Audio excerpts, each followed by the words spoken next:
असम में बहुत भूतिया किस्से हुए हैं। उनमें से एक दिलचस्प भूतिया किस्सा है बग भूत। यह वो भूत है जो सिर्फ मछलियाँ खाते हैं। असम में स्थित गुवाहाटी में बग भूत के किस्से को बहुत अहमियत दी जाती है। कई साल पहले मैं दिवाली की छुट्टियों में गुवाहाटी में अपनी नानी से मिलने गई थी। नानी गुवाहाटी के एक छोटे से गांव में रहती थी जहां बहुत सारे तालाब थे।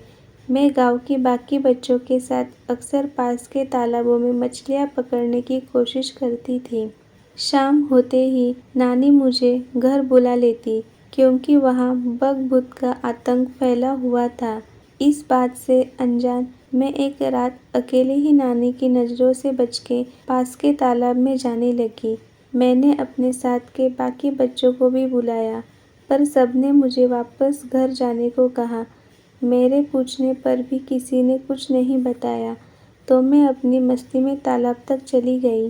तालाब के किनारे मैंने देखा कि एक आदमी बड़े अजीब तरह से मछलियाँ खा रहा था। पूरी मछली मुँह में डाल रहा था और कांटों सहित ही खा जाता।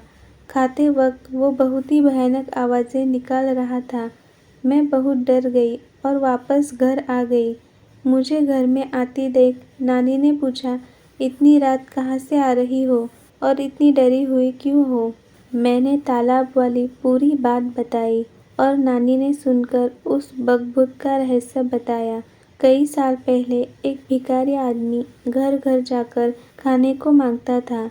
एक दिन तालाब में पाँव फिसलने के कारण वो डूब गया और उसकी मौत हो गई। तब से रोज रात को उसकी आत्मा तालाब के किनारे मछली खाते हुए गाँव वालों को नजर आती थी और इसलिए उसे सब बकभूत कहते हैं। तुम भी उसी तालाब पर गई और तुमने वही बकभूत देखा। नानी की बात सुनकर मैं बहुत डर गई और फिर कभी रात के वक्त उस तालाब पर कभी नहीं गई। आज भी उस बकभूत को कई लोग मजाक समझते हैं, पर ऐसे ही कई किस्से असम की हर गली या गांव में अधिकतर सुनने को मिलेंगे।